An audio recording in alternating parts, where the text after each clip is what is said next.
Thank you so much, Pat. It's such an honor to speak to somebody that I've always admired, I've always looked up to. The world know you as an ambassador of life coaching. And here I am curious, how did coaching happen to you?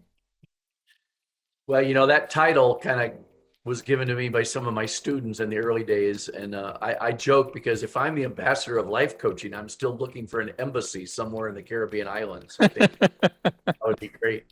But my, my previous background was psychology, bachelor's, master's, and doctorate. But I studied humanistic and transpersonal psychology. So more of the human growth, human potential, not about pathology, not about being broken. And so I was already embodying a coaching philosophy without knowing Hmm, what to call it. Um, I used a lot of the self in therapy. We expressed who we are with our client. And hmm, when I started discovering executive coaching in 1990, I started doing coaching at corporations like Hewlett Packard, IBM, et cetera, where I lived in northern Colorado. hmm. And I would do the same thing I would do in my office if they came to me as a psychologist, but I'd do it in their office, call it coaching, and it was still helping them be a better person, better leader, better manager, whatever. Hmm.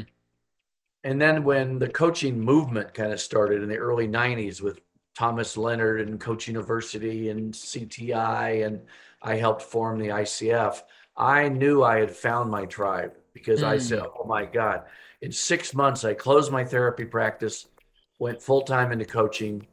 A year later, I moved to a whole new town with a new relationship, starting a new chapter of my life.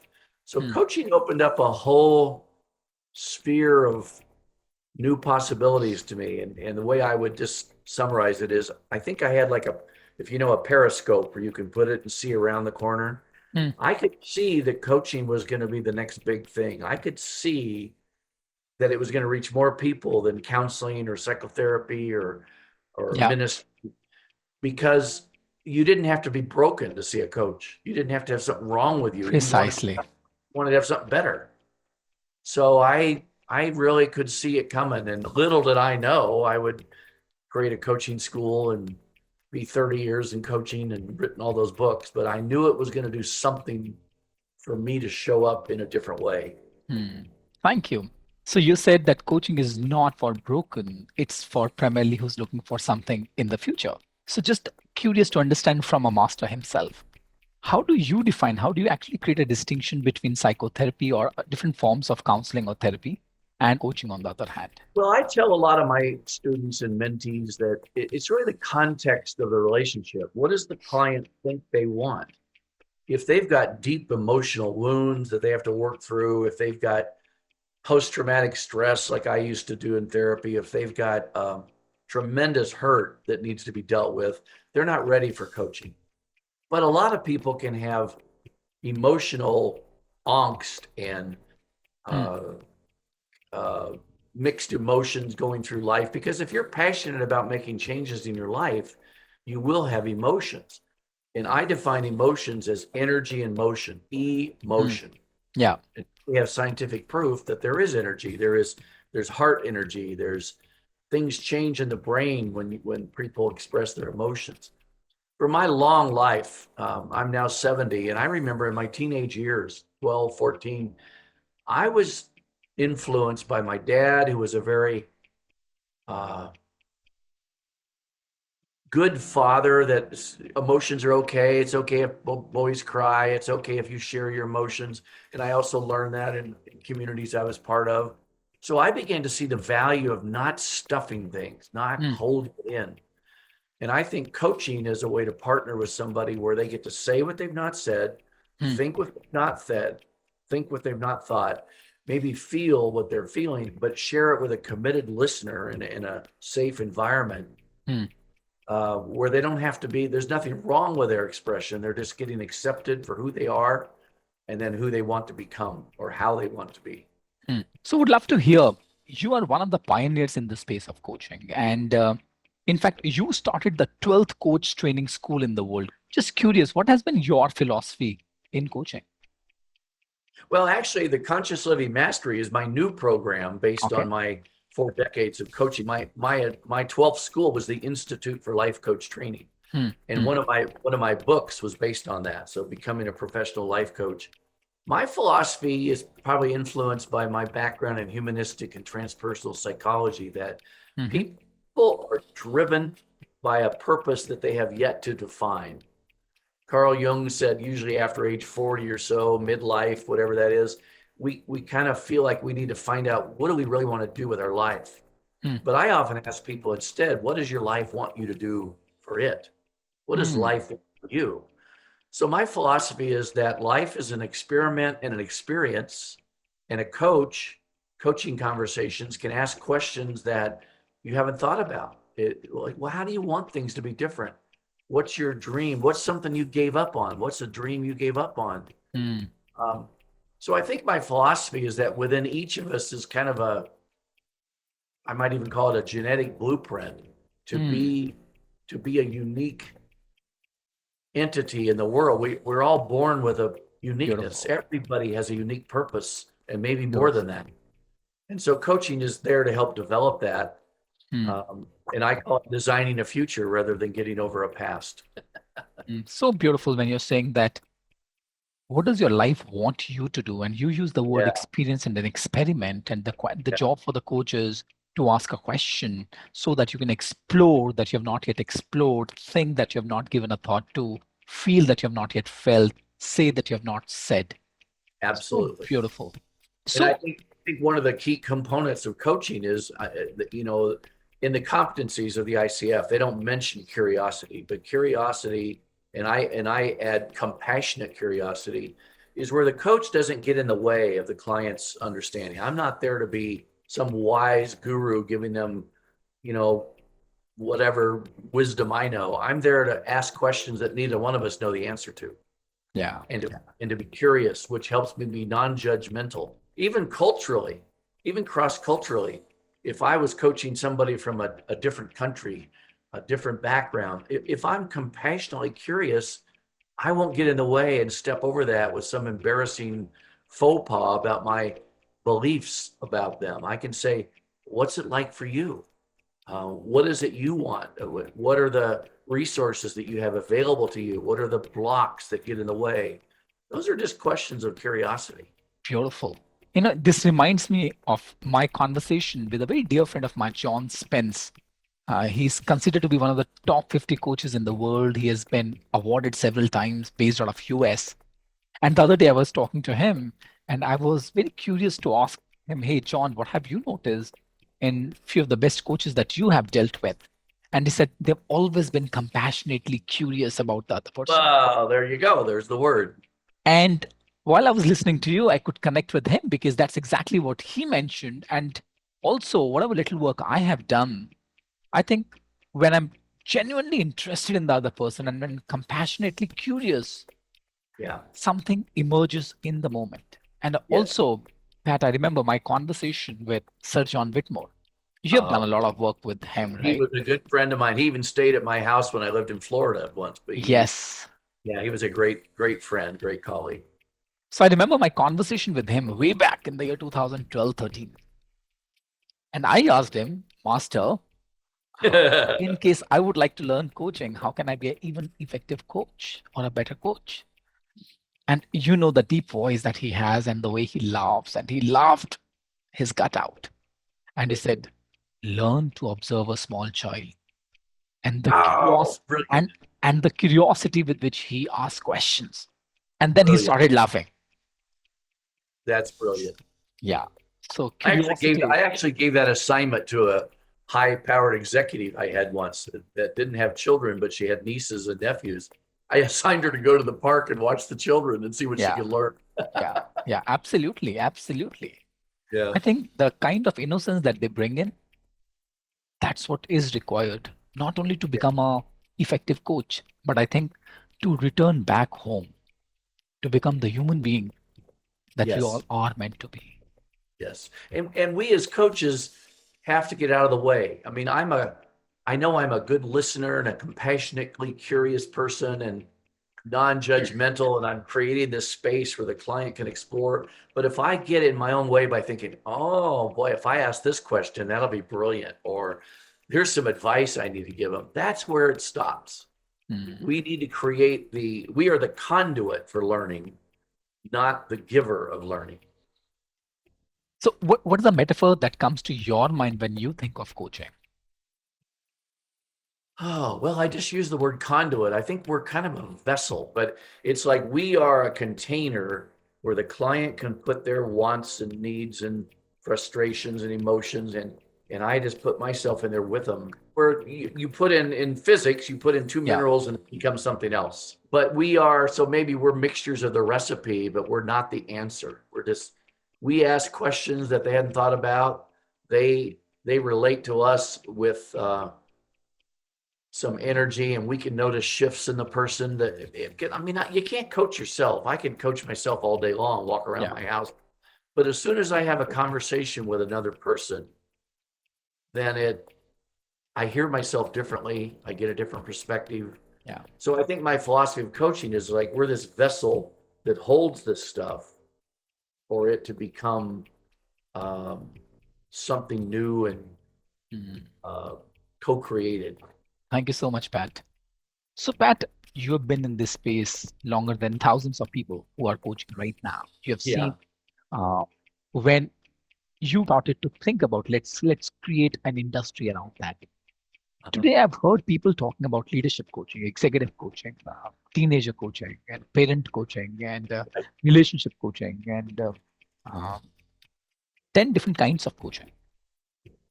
What is the difference in all that, if there is at all? What are your Well, views on this? yeah, my philosophy is it should all be whole person coaching. It Mhm. When I did executive coaching, I did government coaching, leadership coaching.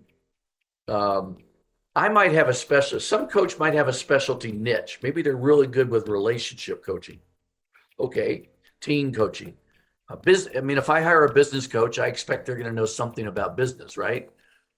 But if we forget the being of the client, which now is emphasized in the new ICF competencies coming in 2021, we don't get to the underlying uniqueness of the person as a human being as opposed to the human doing. So for me, it's all whole life coaching. I would not put life coach on my business card, Mm, but it is what I do. My book, my institute, the Institute for Life Coach Training, which I sold after 12 years, and it continues to thrive. The books I've written, but I wouldn't I might call myself a personal development coach or a whole life coach or a leadership coach, but it's all about becoming the most fulfilled human being you can mm. be in the role that you play. Yeah, Does that make sense? absolutely yes. But Absolutely yes.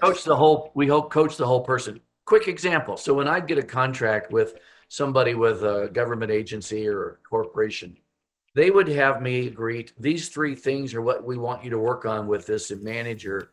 And I would agree to do that. The manager would agree to do that. But then I would tell my client, we can talk about anything you want.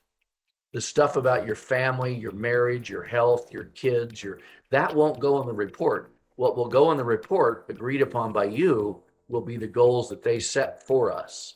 Mm, But you can talk about anything you want. yeah, yeah. In fact, I have a question around that, which Okay. I'm going to ask you in a while, because I personally feel when you're talking about that, you can talk about anything.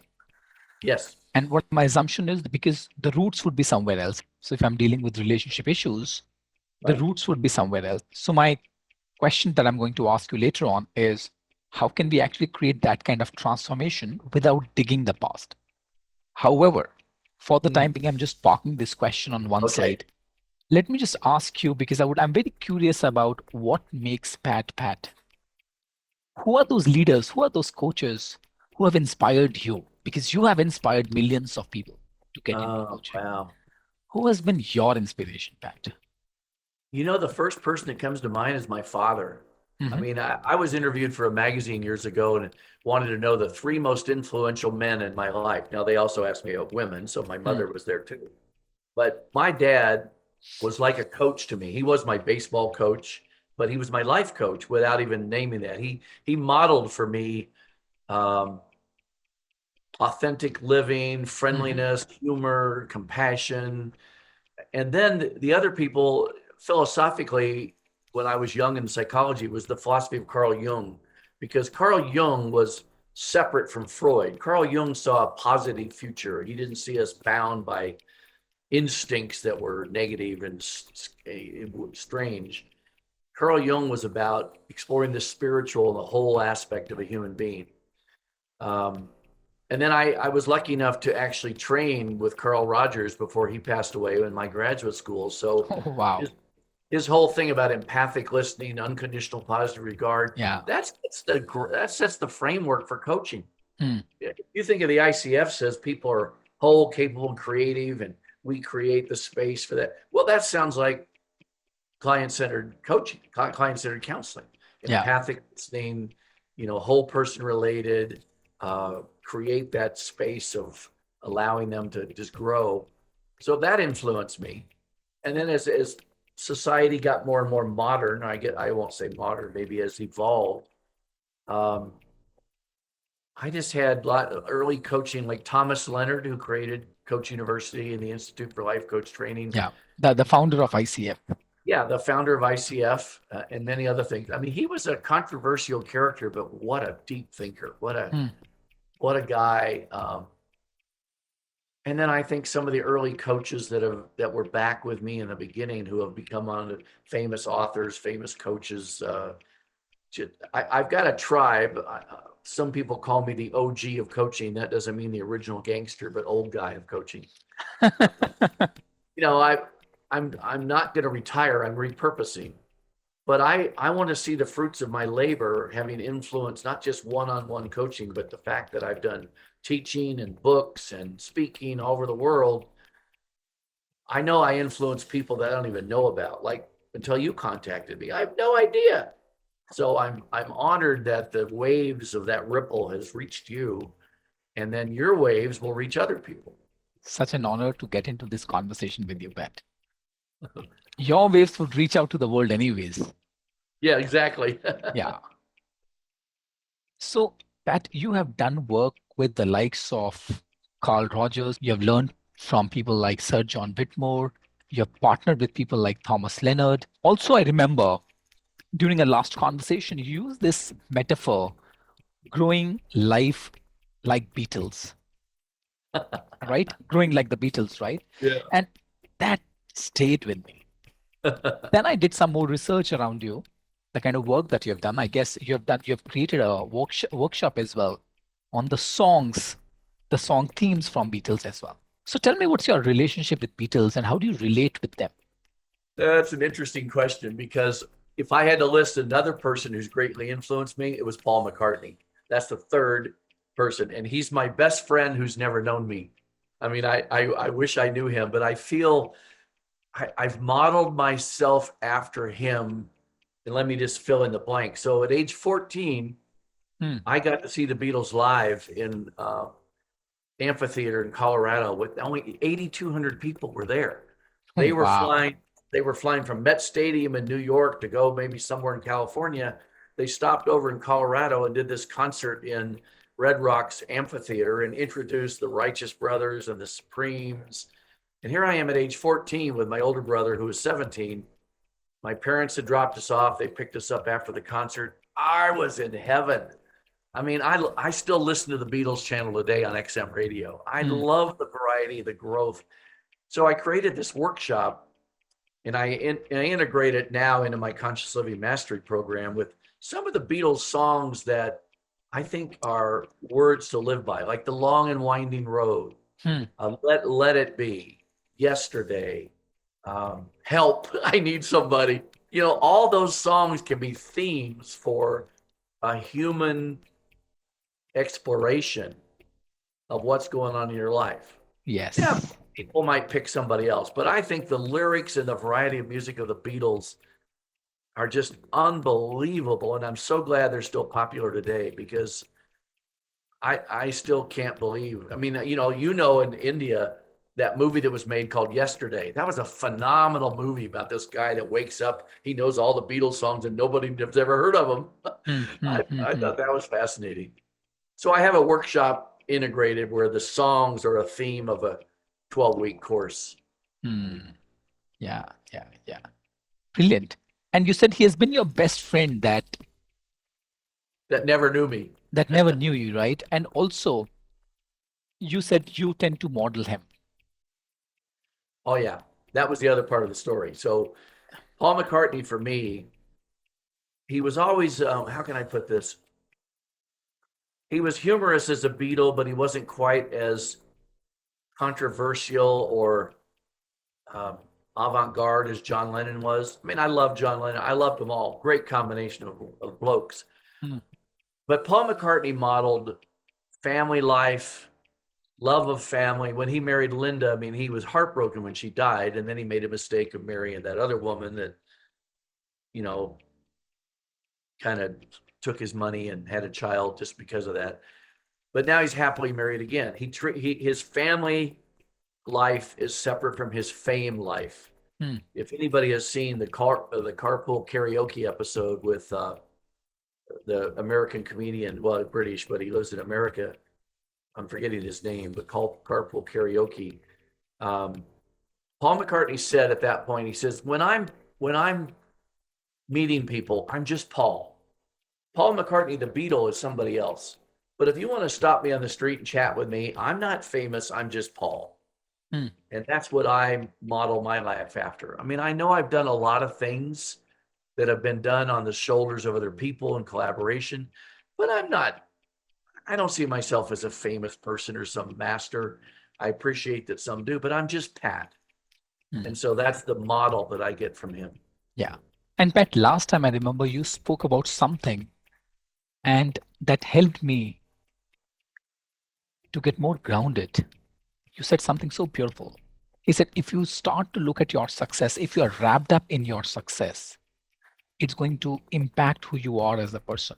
Tell me more Yeah. about that for the benefit of all the listeners. Well, I think you see people who get so wrapped up in their image, they forget that they're not their image. You know, they forget they're not the movie star or the rock star or the famous speaker. Um, you just forget your humanity. I mean, I'm a lot of it's good luck and good contacts that allowed me to create what I've created. I look back, I go, man, all my books except my latest one were co-written. They wouldn't have been created if I hadn't found a partner to help me co-create it. And I also wrote what I learned from my students and from my people that taught me.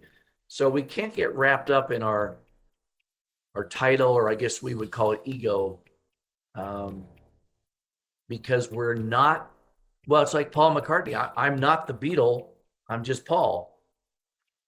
So I am an influencer, but my influence comes from everybody I've learned from and you know experienced. I Hmm. think that answers your question. Yes, yes. No, I'm just absorbing this. I'm just absorbing this because I also remember you mentioned that life's at times it's like a mountain where you climb, and when you reach at the top of the mountain, you don't stay there. You, of Right. course, enjoy the beauty. You look around, you take the deep breath, you enjoy the fresh breeze, and after some time, you come down and start Right. yet another journey. Abraham Maslow, who I also was influenced by, talked about peak experiences. So there's the metaphor of the mountain, the peak, but also the peak experiences we have. We can't stay there. You know, we have life. Life is valleys and mountains, and but we want to go for reaching new heights, but we can't stay there. There's more experiences to come. Yes, yes. So, Pat, you spoke about that you have written several books and you give the credit to some power who has actually supported you, right? Yeah. And you use the word, you just got lucky. Yeah. So I'm not going to get there, but I personally feel that you have been very, very kind. You have been very, very humble, and where you are giving the credit and not taking the credit. Coming back to the question, you have written 7 books, and one of your latest books is Getting Naked on Emotional Transparency. Right. Just curious, what do you think is the importance of emotional stability for a coach? Well, This has become a hot topic, much to my appreciation today. Courageous vulnerability, emotional intelligence. There's an article I just got today. The future of leadership is empathy, and companies are better for it. I'm so glad to see that, because back in the 50s and 60s, it was like, no, feelings and relationships aren't important at work. Mm. Skip that, just do your job. And then Daniel Goleman, who I knew back in the day, he was actually the president of the Institute for Transpersonal Psychology way back when I was also a hippie studying psychology. Emotional intelligence became a scientific way to talk about feelings and relationships and interactions. So I think the reason I wrote the book, and it's a book I wanted to write for years. There's a quick story I can tell if you have time. Would love to.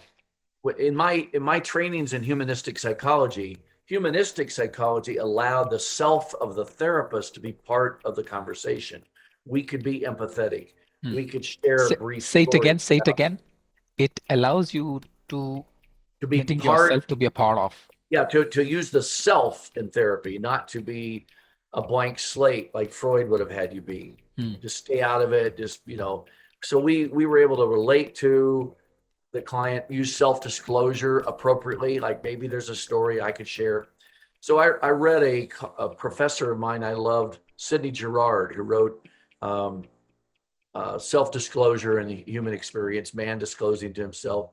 And he came to my graduate school in 1975 when I was 25 years old. He came to my program where I was studying, and I was so honored to meet him. I had a copy of his book, and I said, Professor Girard, would you sign this? He said, sure. Pat, enjoy Sydney, or Dr. Girard or something. And I said, oh, I so want to write a book like this someday. This has changed the way I look at how I can help people achieve their better life in my counseling and my therapy. He said, give me that book back. So he took the book back and he said, Pat, if you never write your book, you have no one to blame but yourself. Sid. And I still have that on my shelf. Wow. But here's the rest of the story. The next day, he went back to the University of Florida, where he was a professor, and was working on his car, and the jack slipped and crushed him, and he died. So when I heard that news a day after he signed the book, I knew that I had a message someday to write the book that I promised him I would write. And that's what the Getting Naked book is. It's about self-disclosure.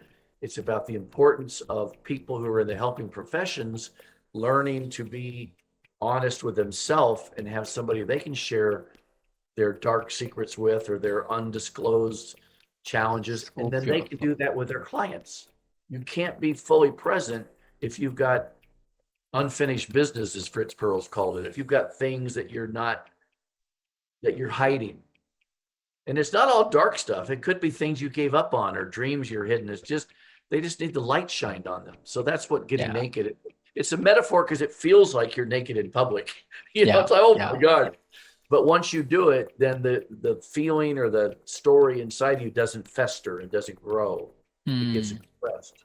But only with the right place, the right person at the right time. You don't go out in public and get naked. You do it with judicious caring and finding a trusting person like a coach. Yeah. And while I was listening to you, I could actually see a dance of the hope and my hopes, the dance between my hopes and my fears happening in front of me. Yeah. Am I willing to embrace my hopes as much as I'm willing to embrace my fears as well? See, we coaches, just like therapists, we teach what we need to learn, or we're teaching what we have learned. Coaches are working to help people become their best self or to improve what they want to improve. But every time I have a good conversation with a client, I learn something about myself. I'm not a perfect human being. I'm in process, but I'm being there as a conduit for coaching. So that, here's the word I was trying to think of earlier, alchemy. So the alchemical process of putting two things together in a hot pot and it becomes a third. That's the alchemical process in coaching. Is when it's at its best. It emerges in the right moment. So, Pat, how do you define transformation? Well, that's an interesting question because since I went into transpersonal psychology decades ago, that was my doctoral degree, and then it kind of hit on the shelf for a while. What does that mean? Transformational coaching is going beyond transactional. Hmm. So a client can come and they want to become a better leader, better manager, get in better shape, and we can do transactional coaching about their goals and their steps and their measures. But transformational gets to the being of the person. Who are they? Who do they need to become? How do they need to change to realize this shift they want to make? Hmm. So not every session is transformational, but the overall goal is to have something where the light bulb comes on and there's a transformation of what they are experiencing. I even Would- use the play on words. I'm also a trained hypnotist from years ago, not watch my watch, but Ericksonian hypnotherapy, like your friend Madeline uh, Atkinson. Madeline. She trained in Ericksonian hypnotherapy. Milton Erickson. And I think the word is we are in a state of trance a lot, trance. So transformation Hmm. is broken when we use transformation, trans. Hmm. So we wake up out of our trance and we see what can be, we see new possibilities. Um, and I think transformational coaching it's the whole person. It gets to the being of you, the coach, and your client, Hmm. and it doesn't deny emotions because emotions are the energy that drive us. Hmm. Passion, fear, angst, sadness. If you take care of those, then the energy shifts. So we're not there as a psychologist to do personal archaeology or psychosurgery. We're not going Hmm. deep. We're just going under the surface. Like what's behind the curtain, like in the Wizard of Oz? What am I not seeing or not knowing that you're not sharing? And the Yeah. client may not even know, but if you ask the question, and I'll say, like, if we pulled back the curtain, Yeah. what would you share with me? Yeah. Yeah. He might just open the curtain. He might just take the curtain off and see there's something Right. Oh, no. transformational waiting for him or Yeah. her. Yeah. The truth is, blank. Hmm. And that brings me to the question that I said I'm going to ask you. How can we go deeper and create the transformation without digging deeper into the past like a psychologist or a therapist? Right. That's a great question. And the way I'd answer it is in a metaphor. I think, oftentimes people use that metaphor of what's shown on the tip of an iceberg, there's 90% underneath. And that's what I hate that metaphor because what's underneath the tip of an iceberg? Cold, dark water. Hmm. I prefer the metaphor of snorkeling versus swimming. You can be in the ocean or the Caribbean or the Great Barrier Reef or Hmm. off whatever the beautiful beaches you have in India. I forget where that is. Goa Guy. I don't forget where it Goa. is, but Goa. yeah, go. I'll go. But once somebody snorkels for the first time, they might be a little scared. It feels weird breathing through the snorkel mask, but then you get to see under the surface the beauty and maybe dive down a little bit. And yeah, there's sea urchins, a little thing that's possibly dangerous, but it's way different than scuba diving 110 feet deep. We're not doing that in coaching. We're not going deep, deep, deep. We're going just under the surface. What is a learning that they don't know that's just right there if they put on their mask and see it more clearly? So Hmm. that's the metaphor I use. And I think coaches need to ask questions like, what else? Client says something, what else? And is there anything Hmm. else about that? Because I will guarantee you 90% of the time when a client states their initial goal, that's not what they really want. With you on that. And Pat, Yeah. when people ask me this question, Gaurav, do you have any formula? I don't have any formula for that. I'm just wondering, I do don't you either. have any formula? Well, I How have to a do that formula. My formula is to not take the first statement as um, a contract? as a contract, and I also do some things to get the client in touch with. Maybe it'll be a subsequent session, but I use the things from Heart Math where you touch your heart, say, "What's your heart message?" because we have 40,000 neurites in the heart that communicate with the brain. That's scientifically proven now. What does your heart say? Not what does your head ruminate about and write to-do lists about. What your heart says, get Yeah. on with it, or just do it, or Mm. take a chance. That's what your heart says. Yeah. So if I have people do that and I hear them pause, maybe their voice changes, then I say, your energy just shifted. Tell me what's going on.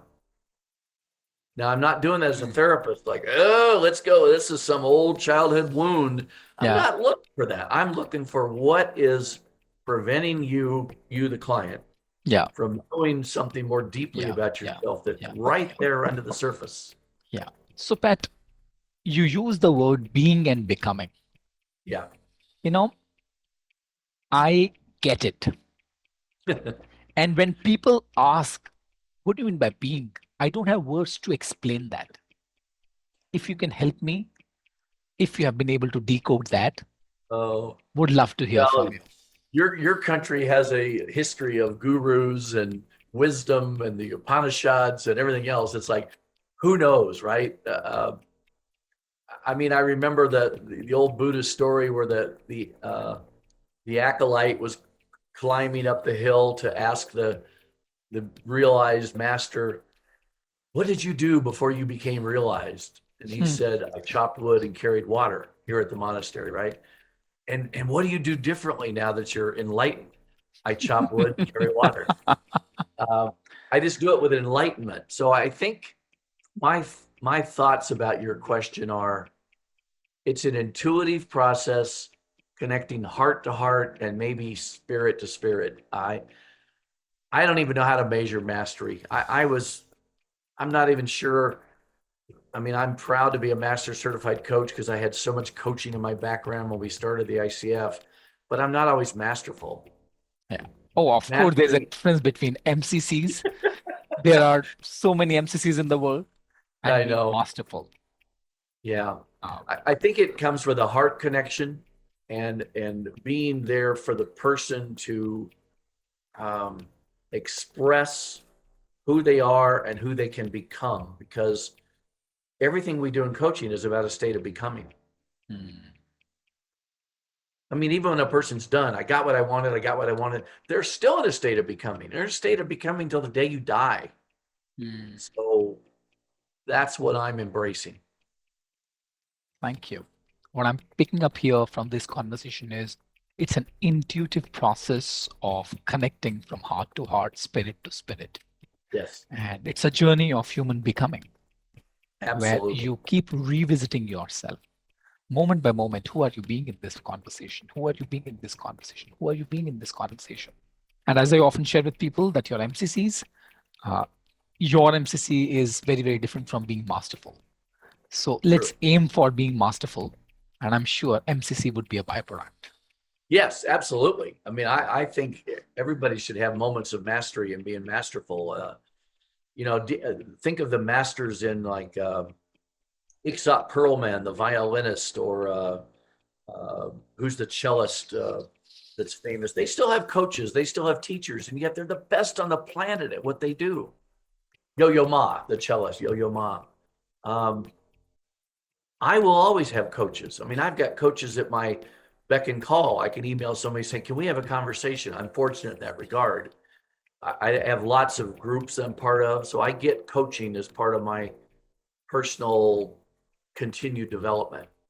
So, Pat, has it ever happened with you where you got stuck in a conversation? The coaching is going on and you experience some kind of stuckness. Oh yeah. Oh yeah. How do you handle those kind of conversations and how do you make sure Well, that you get out of that? yeah, I do this and I teach this. Be with the stuckness. Just note it with my client. I can say, I'm kind of stuck right now. I'm not sure where to go next. What are you experiencing? Because we're in this together. I might say to the client, what's a question I could ask you now that would get us off this point? Hmm. What's something that needs to be said that hasn't been said? They know, I don't. So, is that what it means when you said that using yourself in the conversation? Yeah, Right. don't try to be perfect, be you. Hmm. So if I say, to myself, I don't know where to go. Don't hide that. Say, right now, Janice, I'm I'm feeling kind of stuck. I'm not sure what's next. And they might say, "Oh, I can tell you what's next." Mm. Or me too. And I said, "Well, let's sit with this for a minute, see what comes." Because that's what is right there in that moment. We might both be stuck, or I might be stuck, or I might be wondering, what could I ask, do, um, experience that would move us off the stuckness? Mm. So that means And then I using, sometimes use that as a metaphor. yeah. If what is stuck? Tell me more about stuck. Mm. Yeah. In fact, when you asked me what does stuck mean, I could see a ball of wool, There you and then go. that's not stuck. At the other hand, there's Right, a lot of wool which is intertwined, and it's totally wrapped up in each other, and I'm not been able to find out how to actually make sure that right. I can convert that into a full Yeah. ball. Yeah, Yeah. I use metaphors a lot in coaching. In fact, I teach another course on the magic of metaphors in coaching, because metaphors, where a person says, "I feel stuck," or "I feel like I'm Sisyphus pushing a rock up a hill and it rolls back down. I feel like I'm on a merry-go-round or a roller coaster." That can hide some emotional energy, but you don't need to name it or experience it. Just change the metaphor. Yeah. What needs to happen? In What fact, what resources would get you unstuck? Who do you need to call? What needs to yeah. occur? Yeah. So I'm picking up one thing, right? What I'm picking up right now is that you use yourself in the conversation for the service of other person. And Yes. rather than avoiding what you're experiencing in the moment, you bring that as a data where both the people can actually play with, deal with, and see what emerges in the conversation. Yeah, pardon me for this. It's really dry here. Um, yeah, I think the self in coaching means you don't make the session your session. You don't tell a whole story. Oh yeah, I've got this daughter. She's driving me crazy. You, Now, you share just enough to normalize what the client is feeling. mm, There's only so many human emotions, and there's only so many stories of challenge. People assume that I'm the only one with this problem. No, you're not. So if I can share, something like, I had a client once that had this occur, and this is what happened. What do you think? Or in my life, I went through that. And so I'm not giving them an answer, but I'm sharing a story that makes the humanness of me yeah, connect with the humanness of them. And it gives them permission to be a little stuck if that's where they are. And yeah, then we'll see what happens. yeah. Love it when you said humanness in me connect with the humanness in the other person. Yes. Yeah. Thank you. Thank you so much for this gift, Pat. Pat, you mentioned that you always had a coach. You've always had a coach for yourself. You are a part of different groups where you need coaching. You just reach out to those people. Hey, can I have a conversation? What are your other view? What are your other ways that you ensure that you are marching ahead in your journey as a coach? Well, I do a lot of self-development stuff. I'm working with various classes that I see that seem important to me. I mean, I get inundated with offers, but there's certain ones like morning meditation, focusing on journaling so I'm ready for the day, taking care of myself as best I can, knowing my values, where are they showing up in my life? Um, it's like, living the life in a coaching frame, even when I'm not coaching somebody. Hmm. Coaching is a mindset, I think, that Yeah. we can embody. Hmm. And unless you work on yourself, you'll not be able to show up Yeah, duh. for the other person. Yeah. So, Pat, here's the last question. If you look at your like 3.5 decades of coaching experience, what do you think? How have you transformed as an individual? Or let me put it this way. We are talking about Dr. Pat Williams, Uh-huh. and both of us have known him for 3 decades. And he has been your best friend. Hmm. What shifts have you observed in Dr. Pat that you're really happy, really proud of? That's a great way to look at it.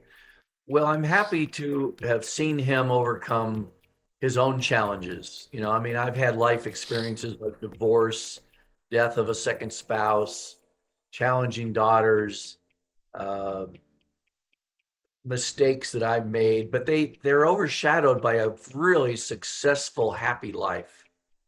And I think it's because I learned from my side trips. I don't use the word failure. I think there's only results. So where did I learn from where I went down this dark path for a while and came back? Or where did I learn from life that didn't happen the way I wanted it to? Because life is a journey.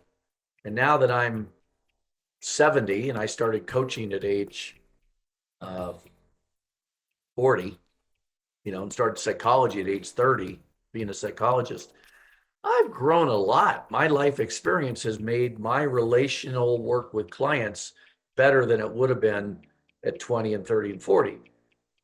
Um, so I think that's it. I mean, seeing that I've stuck with, I love life, I love learning, I will never retire. I use the term repurposing, as I said earlier. Um, Work in progress. yeah, I'm not going to be on my deathbed saying I wish I'd worked harder, because I believe in fun too. I have a lot of fun in life, and I think that we're human. That's a goal. If you're not enjoying life, what's wrong? Yeah. Thank you so much, Pat. I think absolute pleasure to sit in front of the master, Oh, listen to his stories, and I know that I have grown in the last 1 hour. Thank you well, so much. I have too. Having this conversation, I've got a lot of insights and thoughts that come from us having this conversation. So thank you. Thank you so much. And I look forward to our next conversation and Okay, these lifelong conversations and lifelong friendship. Thank you. you're welcome very much. Take care, and we'll see you soon sometime.